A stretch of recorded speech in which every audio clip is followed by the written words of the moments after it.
Today starts a 2-lecture sequence on the topic of hashing, which is a really great technique that shows up in a lot of places. So we're going to introduce it through a problem that comes up often in compilers called the symbol table problem. And the idea is that we have a table S holding n records, okay, where each record, just to be a little bit more explicit here, so each record typically has a bunch of, this is record X. X is usually a pointer to the actual data. Okay, so when we talk about the record X, we usually mean some pointer to the data. And in the data, in the record, so this is a record, there's a key, we call the key of X. In some languages, it's key, it's X dot key or X arrow key. Okay, or other ways of that'll be denoted in some languages. And there's usually some additional data called satellite data, which is carried around with the key.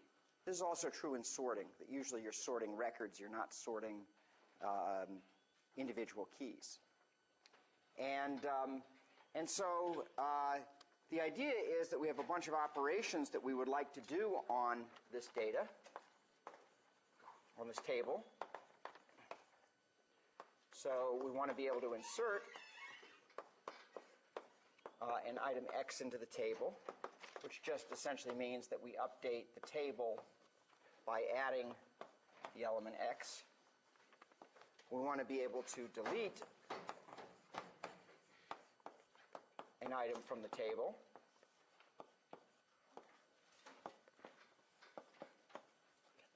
So removing the item X from the set. And we want to be able to search for a given key. So this returns the value X such that key of X is equal to K, or it returns nil if there's no such X. Okay? So be able to insert items in, delete them, and also look to see if there's an item that has a particular key. So notice that delete doesn't take a key, delete takes a record. Okay, so if you want to delete something of a particular key and you don't happen to have a pointer to it, you have to say, let me search for it and then delete it. Okay? So these, whenever you have a set operations, okay, where the operations that change the set, like insert and delete, we call it a dynamic set. So these two operations make the set dynamic. It changes over time. Sometimes you want to build a fixed data structure. It's going to be a static set. All you're going to do is do things like look it up and so forth. Okay? But most often it turns out that in programming and so forth, we want to have the set be dynamic. We're going to be able to add elements to it, delete elements to it, and so forth. Okay? And there may be other operations that modify the set. Okay? Modify membership in the set. So the simplest implementation for this is actually often overlooked. I'm actually surprised how often people will use more complicated data structures when this simple data structure will work. It's called a direct access table. It doesn't always work. I'll give the conditions where it does. Okay. So it works when the keys are drawn from a small distribution. So suppose the keys are drawn from a set U of m elements. Okay, 0 to m minus 1. And we're going to assume the keys are distinct.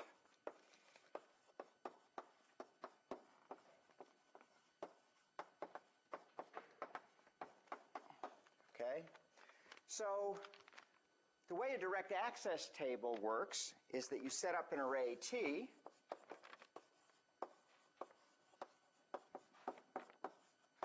from 0 to m minus 1 to represent the dynamic set S.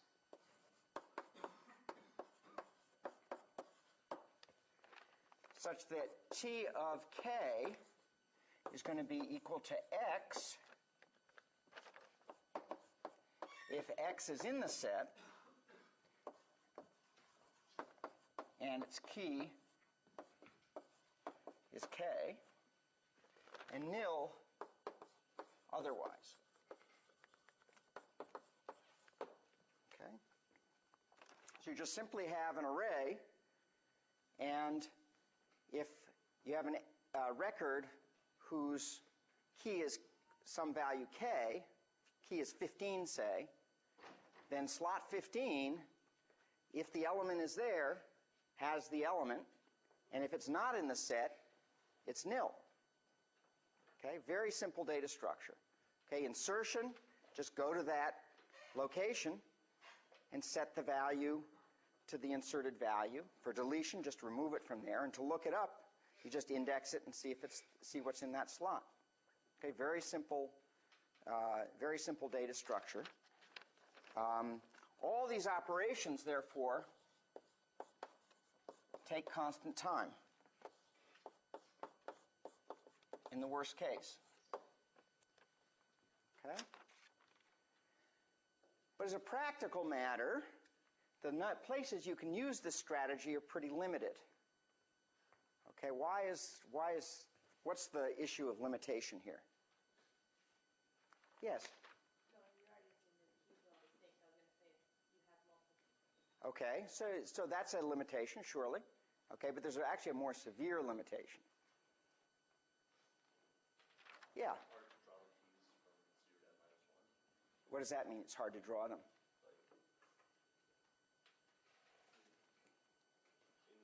It's hard to draw them in a reproducible way, so I'll have the same key when I'm going back to get the element 1. No? Yeah. M minus 1 could be a huge number. Okay, like for example, suppose that I want to have my set drawn over 64-bit values. Okay, the things that I'm storing in my table is a set of 64-bit numbers. Okay, and so maybe a small set, maybe we only have, a few thousand of these elements. Okay, but they're drawn from a 64-bit value. Then this strategy requires me to have an array that goes from 0 to 2 to the 64th minus 1. How big is 2 to the 64th minus 1, approximately? It's like big. It's like 18 quintillion or something. Okay? I mean, it's like, it's zillions, literally, because it's like it's beyond the illions we normally use, okay? Not a billion or a trillion. It's 18 quintillion, okay? So that's a really big number. So, or even worse, suppose the keys were drawn from character strings, okay?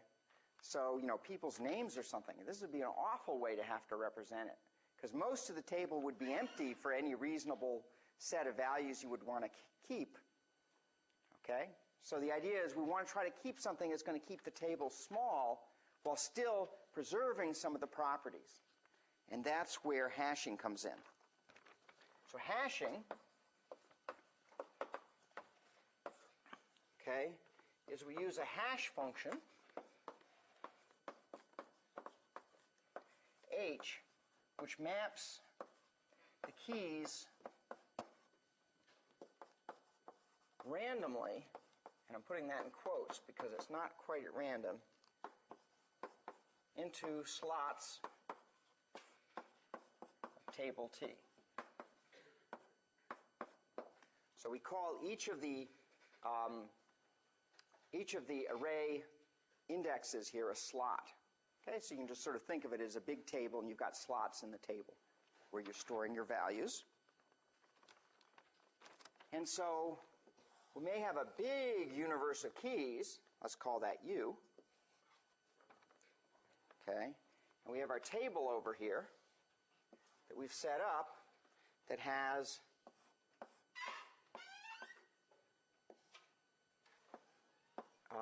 M slots. Okay, and so we could take we actually have then a set that we're actually going to try to represent, S, which is presumably a very small piece of the universe. Okay, and what we'll do is we'll take an element from here and map it to, let's say, to there. Okay, and take another one, and we apply the hash function to the element.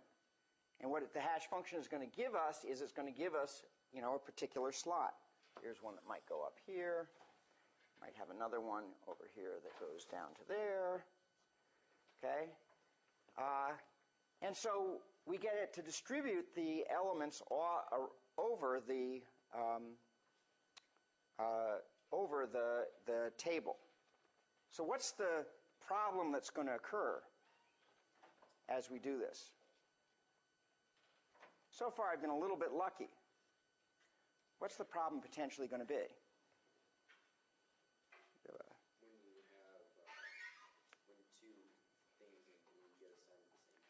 When two things or an S, more specifically, get assigned to the same value. So I may have a guy here, and he gets mapped to the same slot that somebody else has already been mapped to.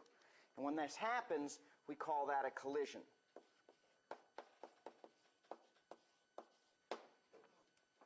Okay? So we're trying to map these things down into a small set, but we could get unlucky in our mapping, and particularly if we map enough of these guys, they're not going to fit. Okay? So when a record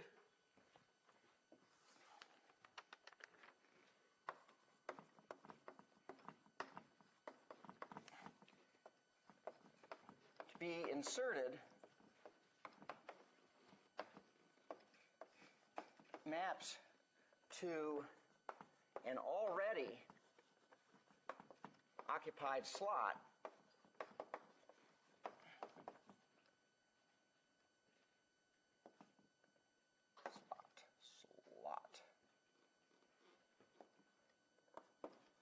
a collision occurs.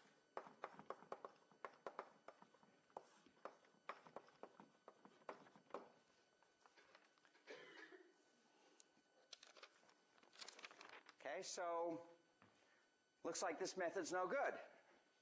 Okay, but no, there's a pretty simple thing we can do. What should we do when two things map to the same slot?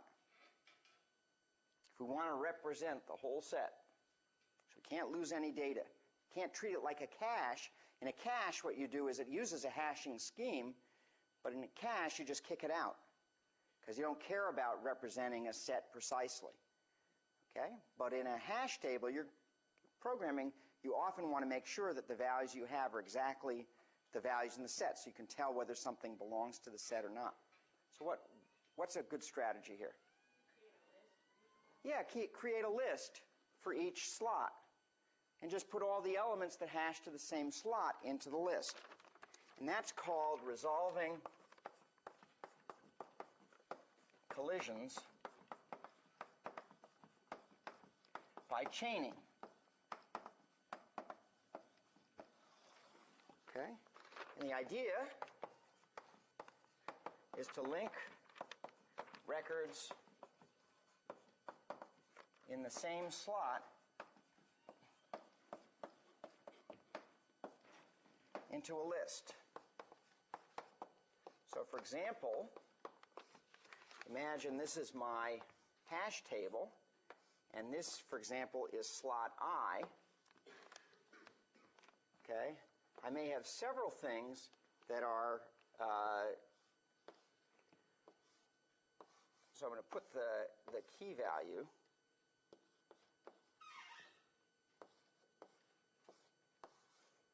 I have several things that may have been inserted into this table that are elements of S. And what I'll do is just link them together. Okay, so nil pointer here. And this is the satellite data, and these are the keys. So if they're all linked together in slot I, then the hash function applied to 49, it's got to be equal to the hash function of 86, is equal to the hash function of 52, which equals what?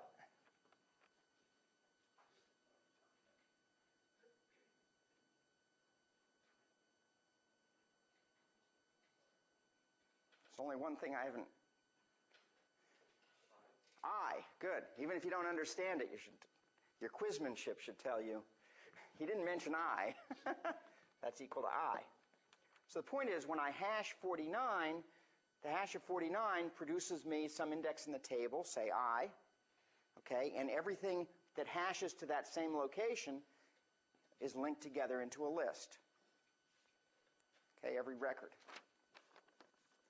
Okay, any questions about what the mechanics of this? I hope that most of you have seen this, seen hashing, basic hashing in 6001, right? They teach it in they used to teach it in 6001. Yeah, okay. Some people saying, I don't know, maybe. Okay, they used to teach it. Okay, good. So, so let's analyze this this strategy. So the analysis. We'll first do worst case. Okay, so what happens in the worst case with hashing? Yeah, raise your hand so that I can call on you. Yeah. Yeah, all hash keys, well, all the keys in S, I happen to pick a set S where my hash function happens to map them all to the same value. That would be bad, okay? So every key hashes to the same slot.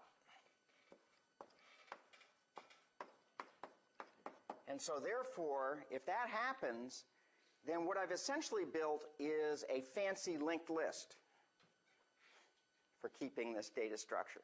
Okay, all this stuff with the table, the hashing, etc., irrelevant. All that matters is that I have a long linked list. Okay, and then how long does an access take? How long does it take me to insert something, or, well, more importantly, to for example, search for something, find out whether something's in there, in the worst case? Yeah, it takes order n time, okay, because they're all just a link, we just have a linked list. So access takes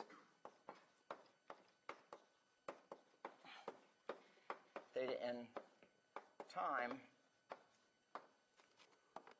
if, as we assume, the size of S is equal to n. Okay?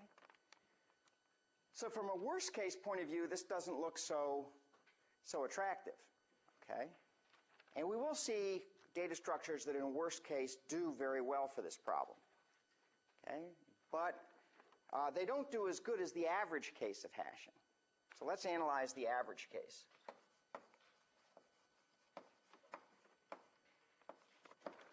In order to analyze the average case, I have to, whenever you have averages, whenever you have probability, you have to state your assumptions. Okay? You have to say what is the assumption about the behavior of the system. And it's very hard to do that because you don't know necessarily what the hash function is. But let's imagine an ideal hash function. What should an ideal hash function do?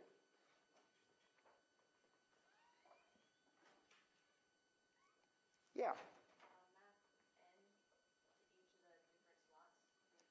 Yeah, map the keys essentially at random to a slot. Okay? Should really distribute them randomly. So we call this the assumption of simple uniform hashing.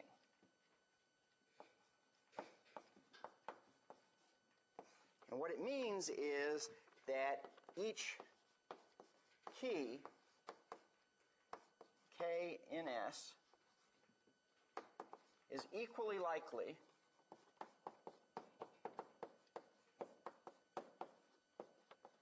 to be hashed to any slot in T,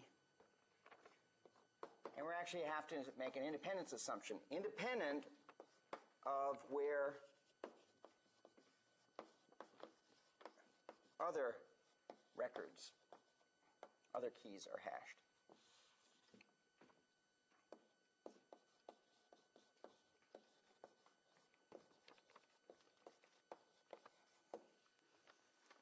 Okay, so we're going to make this assumption, and it includes an independence assumption that if I have two keys, the odds that they're hashed to the same place is therefore what? What are the odds that two keys under this assumption are hashed to the same slot if I have, say, m slots? 1 over m. Okay? What are the odds that one key is hashed to slot 15? 1 over m. Okay? Because they're being distributed. But the odds in particular that two keys are hashed to the same slot, 1 over m. Okay?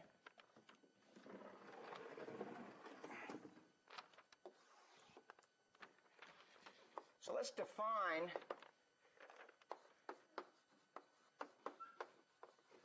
is there a question? No? Okay. The load factor, okay, of a hash table with n keys and m slots to be alpha, which is equal to n over m, okay? Which is also, if you think about it, just the average number of keys per slot.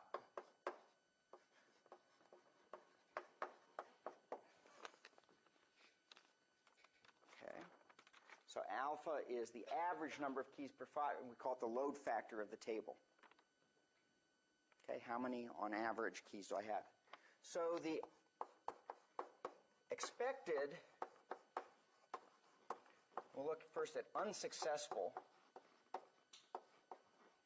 search time. So by unsuccessful search, I mean I'm looking for something that's actually not in the table. It's going to return nil. I look for a key that's not in the table, okay, is going to be what? It's going to be order. Well, I have to do a certain amount of work just to calculate the hash function and so forth.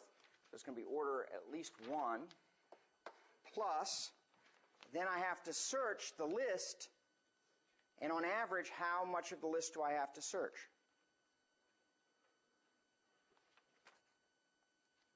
What's the cost of searching that list on average if I'm searching at random? If I'm searching with for a key that's not in the table. Okay? Whichever one it is, I got to search to the end of the list, right? So what's the average cost over all the slots in the table? Alpha. Right? Alpha. That's the average length of a list. Okay? So this is essentially the cost of doing the hash and then accessing the slot. And that is just the cost of searching the list. Okay? So the expected unsuccessful search time is proportional essentially to alpha, and if alpha is bigger than 1, it's order alpha. If alpha is less than 1, it's constant. Okay? So when is the expected search time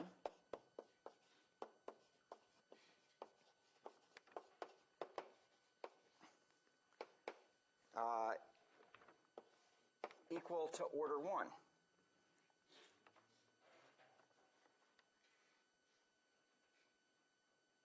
So when is this order 1?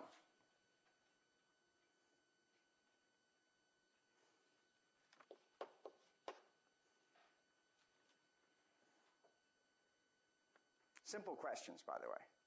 I only ask simple questions. Sometimes I ask hard questions. Okay. Yeah. Yeah, or in terms, first we'll get there in 2 steps, okay? In terms of alpha, it's when. When alpha is constant. If alpha in particular is, alpha doesn't have to be constant, it could be less than constant. Is O of 1, right, okay? Or equivalently, which is what you said, okay, if n is O of m. Okay, which is to say if the number of elements in the table is upper bounded by a constant times m, then the search cost is constant. So a lot of people tell you, oh, a hash table runs in constant search time. Okay, that's actually wrong. Depends upon the load factor of the hash table. Okay, and people have made programming errors based on that misunderstanding of hash tables. Okay, because they have a hash table that's too small for the number of elements they're putting in there, doesn't help. Okay, the number may, in fact will grow with the, since this is 1 plus n over m, it actually grows with n. So unless you make sure that m keeps up with n, okay, this doesn't stay constant. Okay. Now it turns out for a successful search, it's also 1 plus alpha. And for that you need to do a little bit more mathematics because you now have to condition on searching for the items in the table. But it turns out it's also 1 plus alpha, and that you can read about in the book. And also there's a more rigorous proof of this. I sort of have glossed over the expectation stuff here, okay, doing sort of a more intuitive proof. So both of those things you should look for in the book. Okay. Now, so this is one reason why hashing is such a popular method, is it basically lets you represent a dynamic set with order 1 cost per operation, constant cost per operation, inserting, deleting, and so forth, as long as the table that you're keeping is not much smaller than the number of items that you're putting in there. Okay? And then all the operations end up being constant time. But it depends upon this, strongly upon this assumption of simple uniform hashing. And so no matter what hash function you pick, I can always find a set of elements that are going to hash, that hash function is going to hash badly. Okay? I just could generate a whole bunch of them and look to see where the hash function takes them, and in the end, pick a whole bunch that hash to the same place. We're actually going to see a way of countering that, but in practice, people understand that most programs that need to use things aren't really reverse engineering the hash function. And so there's some very simple hash functions that seem to work fairly well in practice. So in choosing a hash function,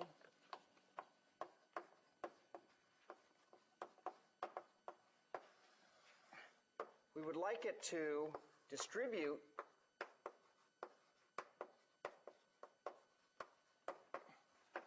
keys uniformly into slots. And we also would like that regularity in the key distributions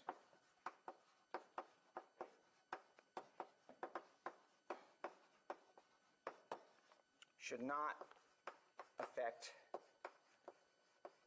uniformity. For example, a regularity that you often see is that all the keys that are being inserted are even numbers. Somebody happens to have that property of this data, that they're only inserting even numbers. In fact, on many machines, since they use byte pointers, if they're sorting things that are, for example, indexes to arrays or something like that, in fact, they're numbers that are typically divisible by 4 or by 8. Okay, so you don't want regularity in the key distribution to affect the fact that you're distributing slots. So probably the most popular method that's used just for a quick hash function is what's called the division method.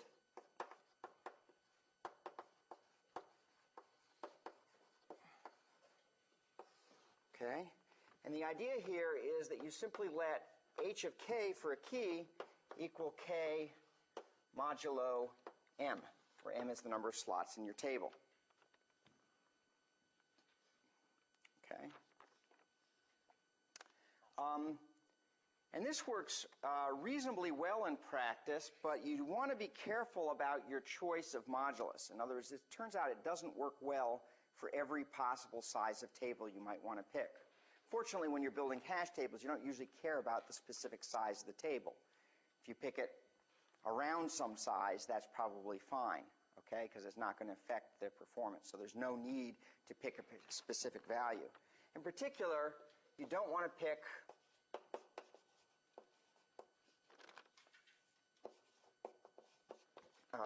m with a small divisor.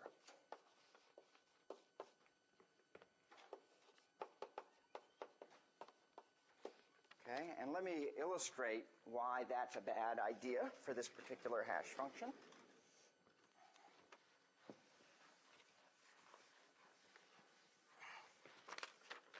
Okay.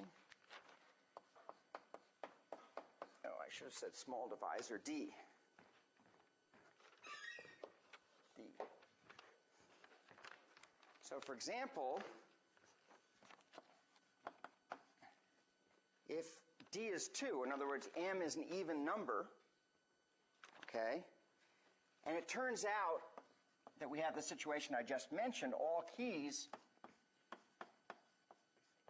are even, okay, what happens to my usage of the hash table? So I have an even slot and even number of slots, and all the keys that the user of the hash table chooses to pick happens to be even numbers. What's going to happen in terms of my use of the hash table?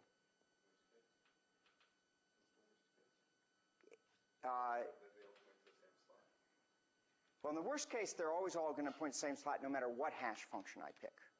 But here, let's say that in fact my hash function does do a pretty good job of distributing, but I have this property. What's a property that's going to have no matter what set of keys I pick that satisfy this property? What's going to happen to the hash table?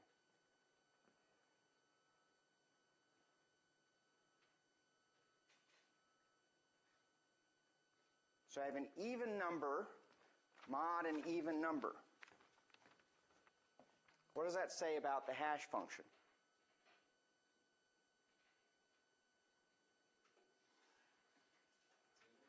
It's even, right? If I have an even number mod an even number, it's even. So what's going to happen to my use of the table? Yeah, you're never going to hash anything to an odd-numbered slot. You've wasted half your slots. Doesn't matter what the key distribution is. Okay, as long as they're all even, okay, that means the odd slots are never used.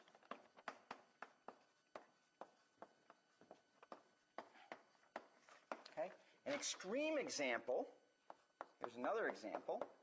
Imagine that m is equal to 2 to the r. In other words, all its factors are small divisors. Okay? In that case, if I think about taking k mod m, okay, the hash doesn't even depend on all the bits of k. Okay?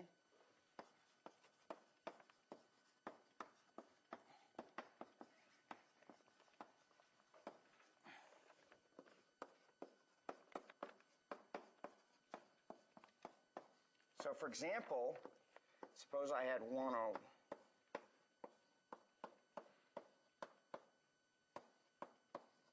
and r equals 6. Okay, so m is 2 to the 6th. So I take this binary number, mod 2 to the 6th. What's the hash value? I take something mod a power of 2. What does it do?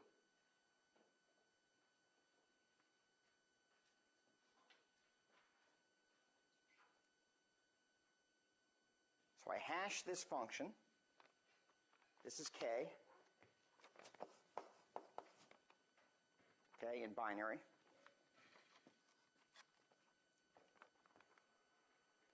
And I take it mod 2 to the 6th. Well, if I took it mod 2, what's the answer? What's this number mod 2? 0, right? What's this number mod 4? 1, 0. What is it mod 2 to the 6th? Yeah, it's just these last 6 bits. This is h of k. Okay, when you take something mod a power of 2, all you're doing is taking its low order bits. Okay, mod 2 to the r, you're taking its r low order bits. So the hash function doesn't even depend on what's up here. So that's a pretty bad situation, because generally you would like, a very common regularity that you'll see in data is that all the low order bits are the same and all the high order bits differ, or vice versa. So this in particular is not a very good one. So good heuristics for this is to pick m to be a prime, not too close to a power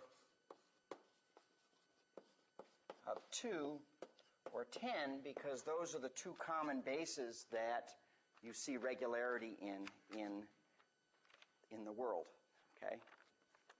A prime is sometimes inconvenient, however, but generally it's fairly easy to find primes, and there's a lot of nice theorems about primes. So generally what you do if you're just coding up something and you know what it is, you can pick a prime out of a textbook, or out of a, look it up on the web, or write a little program or whatever and pick a prime. Not too close to a power of 2 or 10, and it'll probably work pretty well. Okay, probably worked pretty well. So this is a very popular method, the division method. Okay, but the next method we're going to see is actually usually superior. The reason people do this is because they can write it right in line in their code. Okay, but it's not usually the best method, and the reason is because division, one of the reasons is that division tends to take a lot of cycles to compute on most computers compared with multiplication or addition. Okay, in fact, it's usually done with taking several multiplications. So the next method is actually generally better, but none of the hash function methods that we're talking about today are in some sense provably good hash functions. Okay. So for the multiplication method, the nice thing about it is it just essentially requires a multiplication to do. Okay? And for this, also, we're going to assume that the number of slots is a power of 2, which is also often very convenient. Okay? And for this, we're going to assume that the computer has W-bit words. So it'd be convenient on a computer with 32 bits or 64 bits, for example. Okay, this would be very convenient. So the hash function is the following. H of k is equal to a times k mod 2 to the w, right shifted by w minus r. Okay? So the key part of this is a, which is chosen to be an odd integer in the range between 2 to the w minus 1 and 2 to the W. Okay? So it's an odd integer that's the full width of the computer word. Okay? And what you do is you multiply it by whatever your key is, by this funny integer, and then take it mod 2 to the W. And then you take the result and right shift it by this fixed amount, W minus R. So this is a bitwise right shift. Okay? So let's look at what this does, but first let me just give you a couple of tips on how you pick what you don't pick for A. So you don't pick A too close to a power of 2.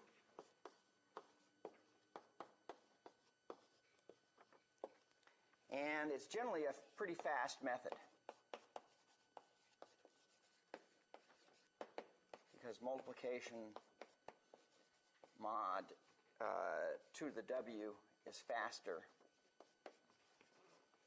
than division. And the other thing is that a right shift is fast, especially because this is a known shift. Okay, you know it before you're computing the hash function. Both W and R are known in advance. So the compiler can often do tricks there to make it go even faster. So let's do an example to understand how this hash function works.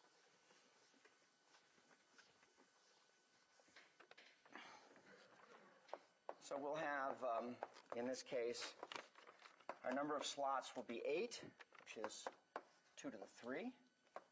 And we'll have a bizarre word size of 7 bits. Anybody know any 7-bit computers out there? Okay. Well, here's one. So A is our fixed value that's used for hashing all our keys. And in this case, let's say it's 10110001. So that's A. And I take in some value for K that I'm going to want to multiply. So K is going to be 110101. So that's my K. And I multiply them. When I multiply 2, each of these is the full word width. You can view it as the full word width of the machine, in this case 7 bits. So in general, this would be like a 32-bit number, and my key, I'd be doing multiplying two 32-bit numbers, for example. Okay? And so when I multiply that out, I get a 2W-bit answer. So when you multiply 2 W-bit numbers, you get a 2W-bit answer. In this case, it happens to be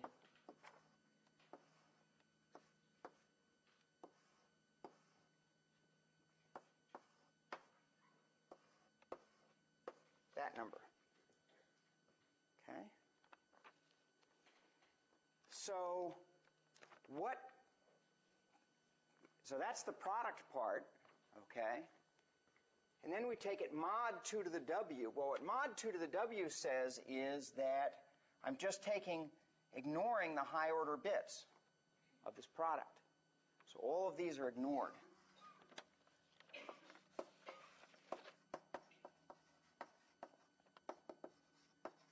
Because remember that if I take something mod a power of 2, that's just the low order bits. So I just get these low order bits as being the mod.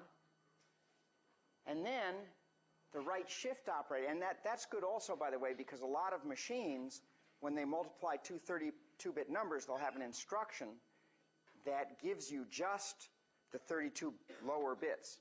And it's usually an instruction that's faster than the instruction that gives you the full 64-bit answer. Okay? So that's very convenient. And the second thing is then that I want just the, in this case, 3 bits that are the higher order bits of this word. So this ends up being my H of K.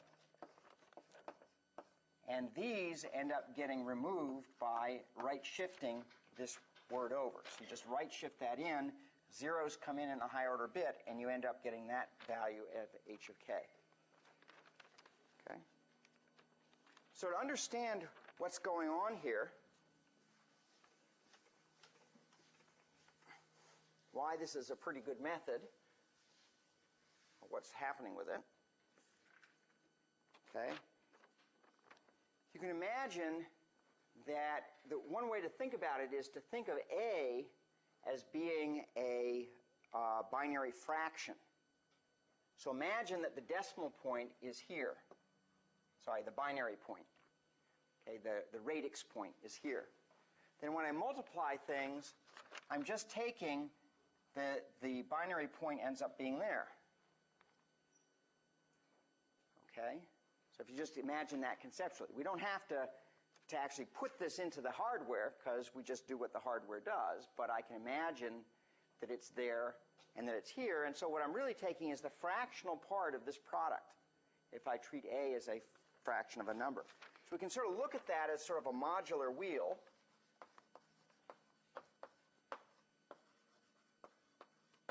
So here I have a wheel where this is going to be that I'm going to divide into 8 parts,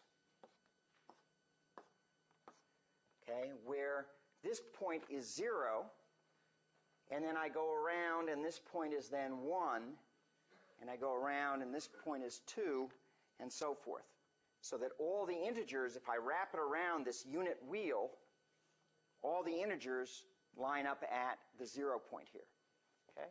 And then we can divide this into the fractional pieces. So that's essentially the 0 point. This is the 1/8, because we're dividing into 8, 2, 3, 4, 5, 6, 7. So if I have 1 times A, in this case, I'm basically saying, well, 1 times A, if I multiply, is basically going around to about there, 5.5, I think, right? Because 1 times A is about 5.5. Okay, or 5 halves of 5.5/8, essentially. Okay, so it takes me about to there. That's A. And if I do 2A, that takes me, continues around and takes me up to about where? About a little past 3. About to there. So that's 2A. Okay. And 3A takes me then around to somewhere like about there. So each time I multiply by, each time I add another A, it's taking me another A's distance around.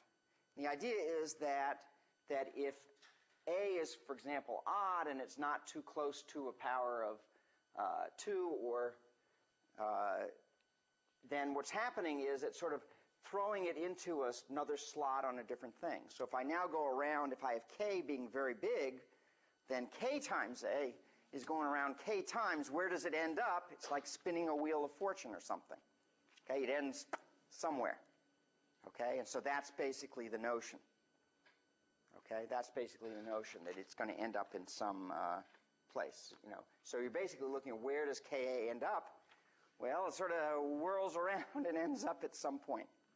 Okay, and so that's why that's, you know, tends to be a fairly good one. But these are only heuristic methods for hashing, because for any hash function, you can always find a set of keys that's going to make it operate badly.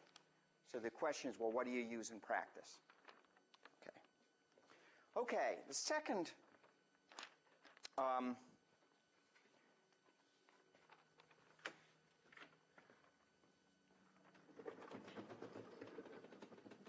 topic that I want to so we talked about resolving collisions by chaining.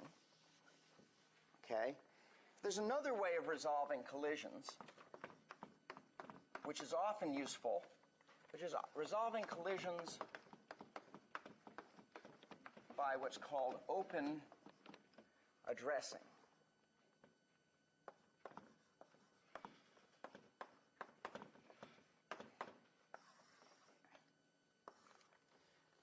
the idea is in this method is we have no storage for links.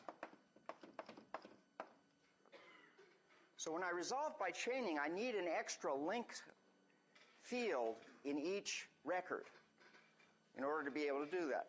Now, that's not necessarily a big overhead, but for some applications, I don't want to have to touch those records at all. Okay?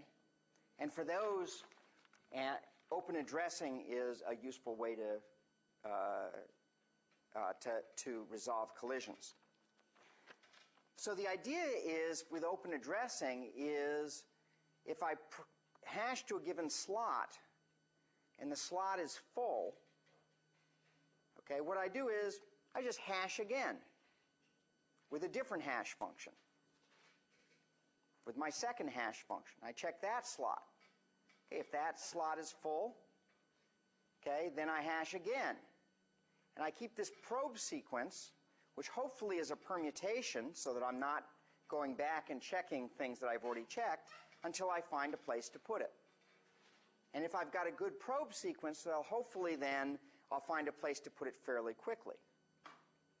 Okay, and then to search, I just follow the same probe sequence.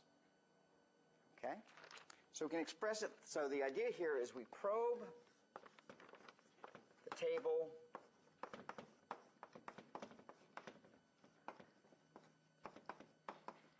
systematically till an empty slot is found. Okay? And so we can extend that by looking as if the sequence of hash functions were in fact a hash function that took two arguments, a key and a probe step. In other words, is it the 0th one or first one, is it the second one, etc. Okay, so it takes two arguments. So H is then going to map our universe of keys across our probe number into a slot. So this is the universe of keys.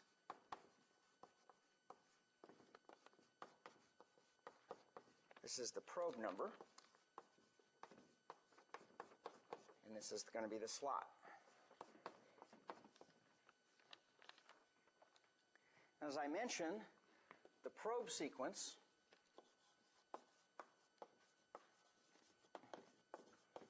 should be a permutation. In other words, it should just be the numbers from 0 to m-1 in some fairly random order. Okay, should be just rearranged. Okay, and the other thing in this about open addressing is that you don't have to worry about in chaining is that the table may actually fill up.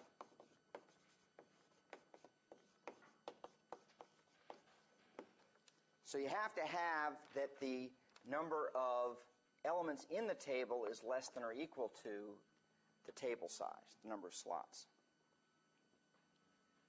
Because the table may fill up. And if it's full, you're going to probe everywhere, you're never going to get a place to put it. So you have to worry about that. And the final thing is that in this type of scheme, deletion is difficult.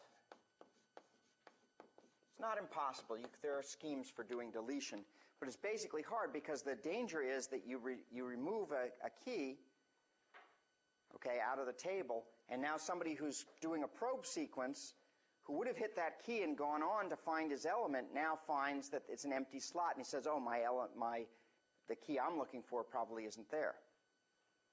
Okay, so you have that issue to deal with. So you can delete things but keep them marked and there's all kinds of schemes that people have for doing deletions. But it's difficult. It's messy compared to with chaining where you can just remove the element out of the chain. So let's do an example.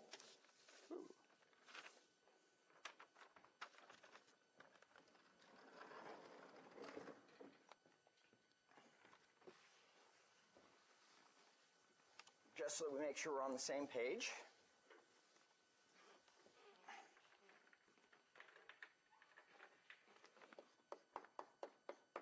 So we'll insert a key K is 496.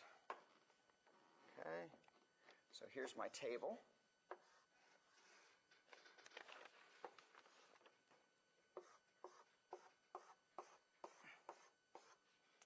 And I've got some values in it. 586, 133, 204, 481, etc. So a table looks like that. The other places are empty. So on my 0th step, I probe h of 496, comma 0. Okay, and let's say that takes me to the slot where there's 204. And so I say, up, something there. Have to probe again. So then I probe h of 496, comma 1. Maybe that maps me there. And I discover, oh, there's something there.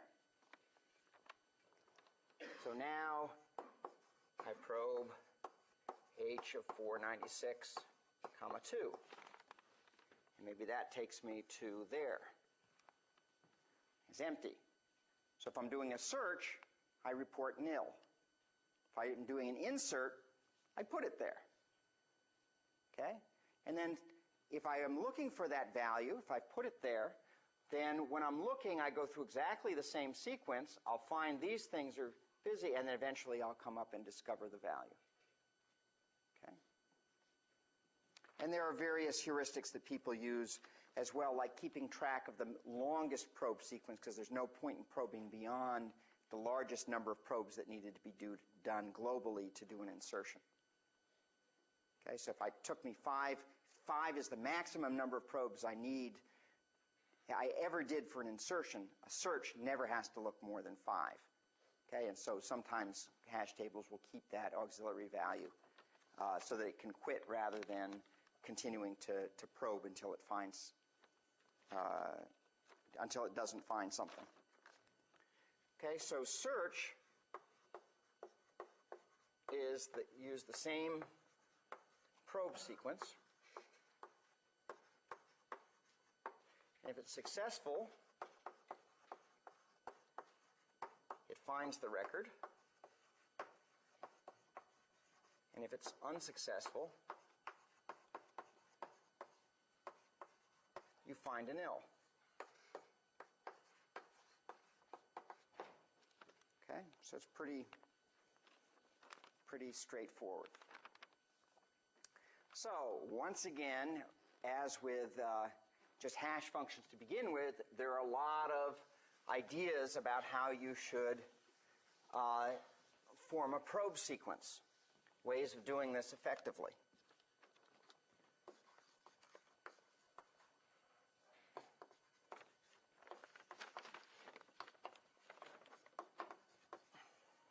Okay.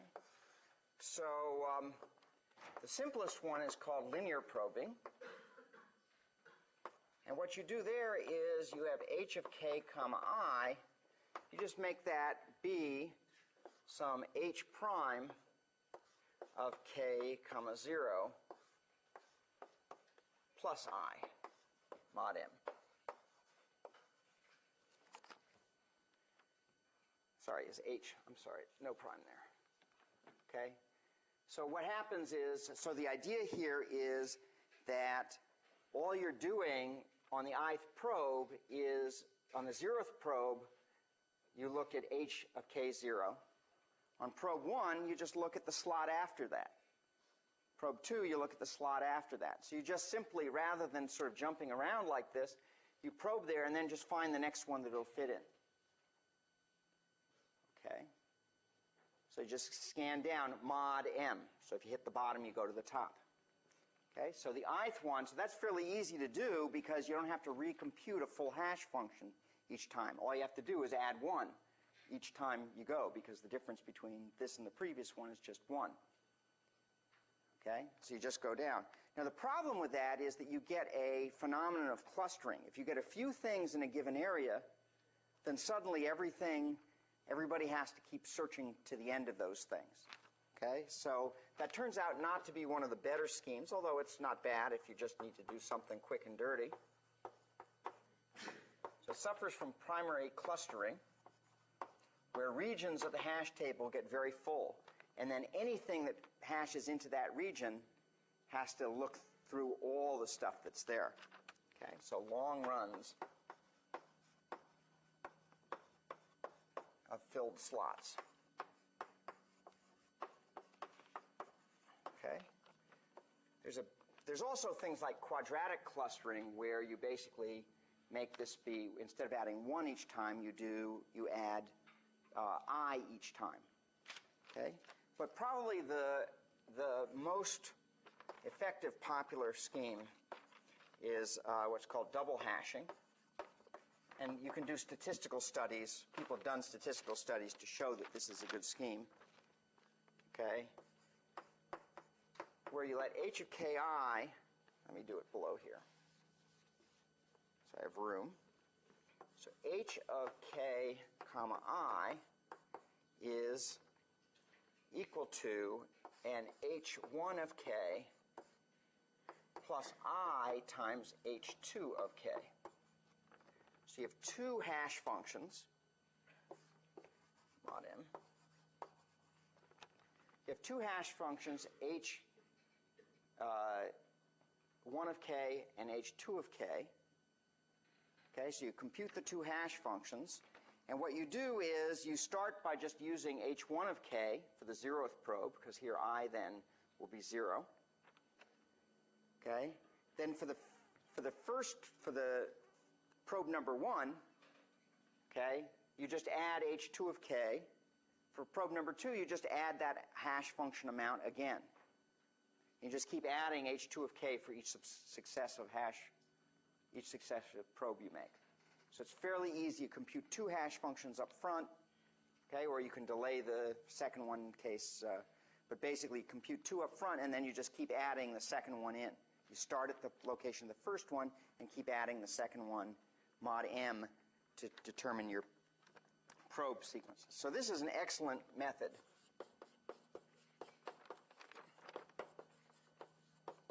Okay, it does a fine job, and you usually pick m to be a power of 2 here.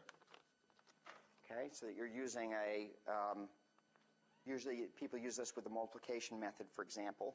So m is a power of 2, and h2 of k you force to be odd. Okay, so you don't use an even value there, because otherwise you're going to, for any particular key, you'd be skipping over. Once again, you'd have the problem that everything could be even or everything could be odd as you're going through. But if you make h2 of k odd and m is a power of 2, you're guaranteed to hit every slot. Okay? Okay, so let's analyze this scheme. This turns out to be a pretty interesting scheme to analyze. Got some nice math in it. So once again, in the worst case, hashing is lousy. So we're going to analyze average case.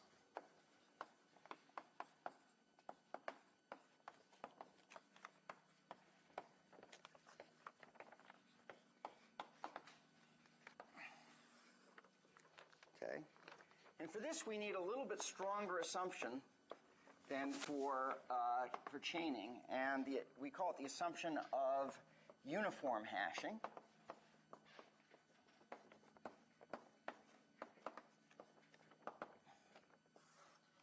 Which says that each key is equally likely,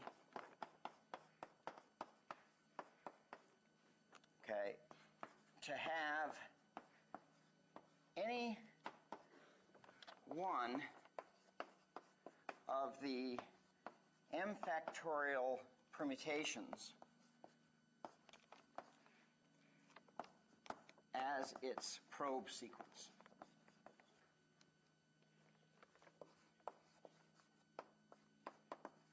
Independent of other keys.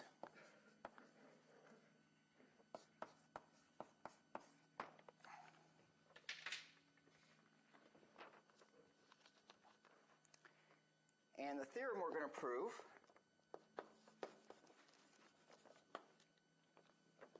is that the expected number of probes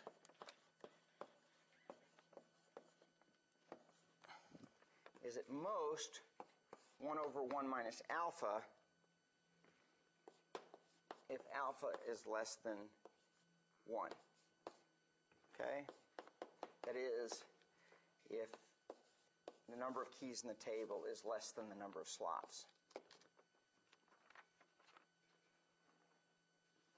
Okay, so we're going to show that the number of probes is 1 over 1 minus alpha.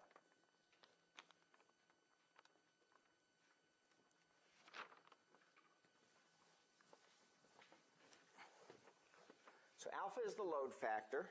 And of course, for open addressing, we want the load factor to be less than 1.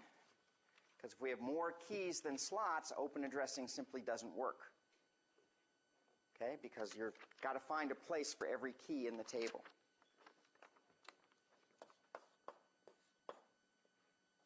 So proof, we'll look at an unsuccessful search.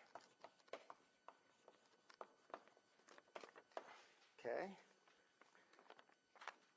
So the first thing is that one probe is always necessary.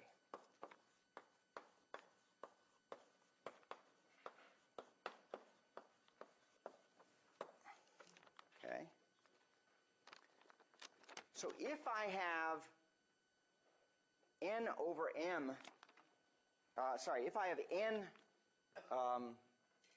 items stored in m slots, what's the probability that when I do that probe, I get a collision with something that's already in the table? What's the probability that I get a collision?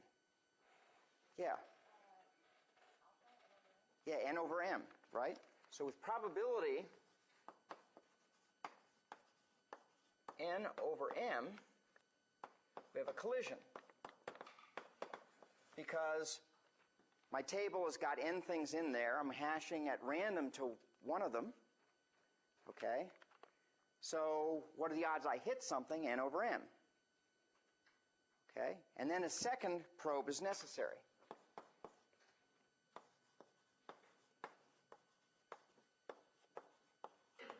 Okay. So then I do a second probe. And with what probability on the second probe do I get a collision? So we're going to make the assumption of uniform hashing. Each key is equally likely to have any one of the m factorial permutations as its probe sequence.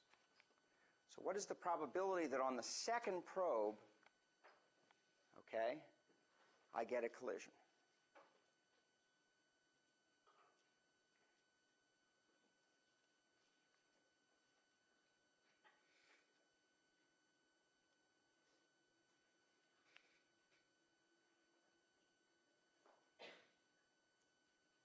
Yeah. If we're assuming that you're not choosing the same one over again? If it's a permutation, you're not, right? Exactly. So it would be n over n minus 2.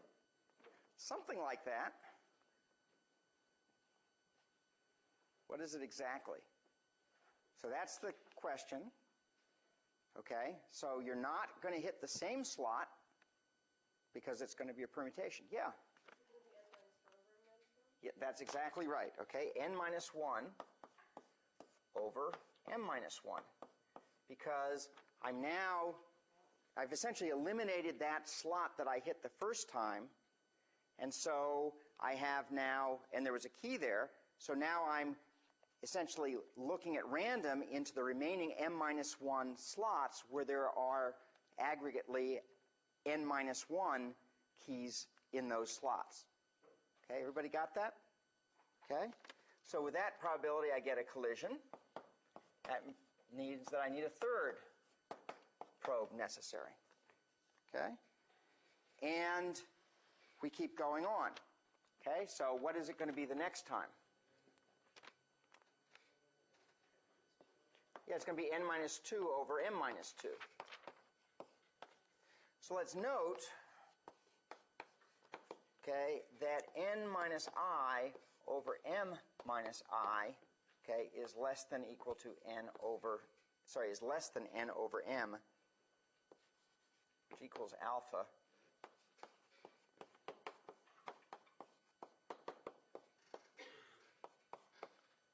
Okay. So n minus I over m minus I is less than n over n. And the way you can sort of reason that is that if n is less than m, I'm subtracting a larger fraction of n when I subtract I than I am subtracting a fraction of m. Okay? So therefore n minus I over m minus I is going to be less than n over m. Okay? So, or you can do the algebra. I think it's always helpful when you do algebra to sort of think about it sort of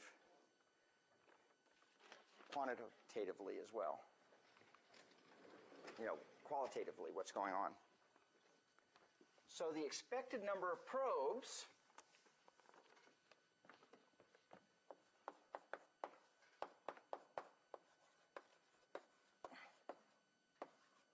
is then going to be equal to, because we need some space, well, we have 1, which is forced, because we've got to do one probe, plus, with probability n over m, I have to do another probe, plus with probability of n over m, minus 1, I have to do another probe,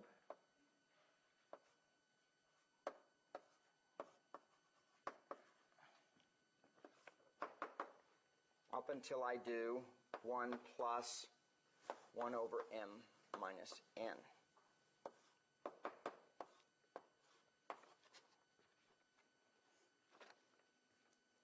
Okay? So each one is cascading what's happened.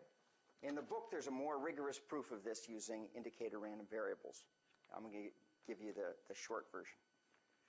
Okay? So basically, this is my first probe. With probability n over m, I have to do a second one. And the result of that is that with probability n minus 1 over m minus 1, I have to do another. And with probability n over 2 minus m minus 2, I have to do another, and so forth. So that's how many probes I'm going to end up doing. Okay? So this is less than or equal to 1 plus alpha times 1 plus alpha times 1 plus alpha times 1 plus alpha.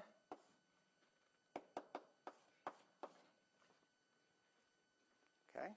Just using the fact that I had here. Okay? And that is less than or equal to 1 plus, I just multiply through here, alpha plus alpha squared plus alpha cubed plus, okay?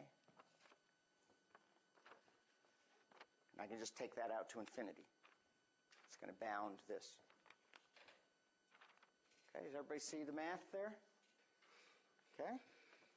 And that is just the sum I equals 0 to infinity of alpha to the I, which is equal to 1 over 1 minus alpha using your familiar geometric series bound.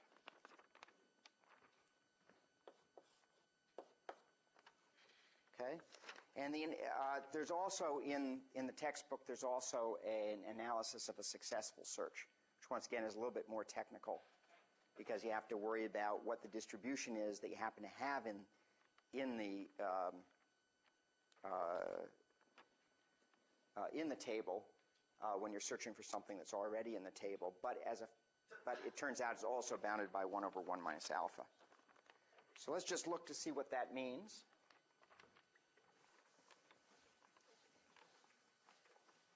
So if alpha is less than 1 is a constant,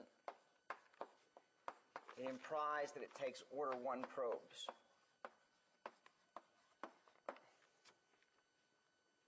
Okay? So if alpha is a constant, it takes order 1 probes. Okay? But it's helpful to understand what's happening with the constant. So for example, if the table is 50% full, so alpha is a half, what's the expected number of probes by this analysis? 2, because 1 over 1 minus a half is 2. Okay? If I let the table fill up to 90%, how many probes do I need on average? 10.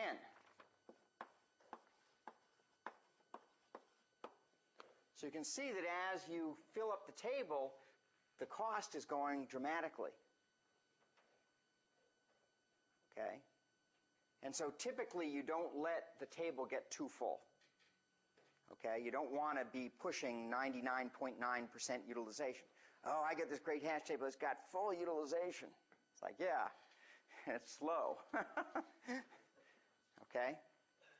Then it's really, really slow. Okay? Because as alpha approaches 1, the time is approaching essentially m. Okay? Or n. Good. So next time we're going to address head on in what is one of the, I think, most interesting ideas in algorithms. We're going to talk about how you solve this problem that no matter what hash function you pick, there's a bad set of keys. Okay, so next time we're going to show that there are ways of confronting that problem, very clever ways, and we use a lot of math for it, so it'll be a really fun lecture.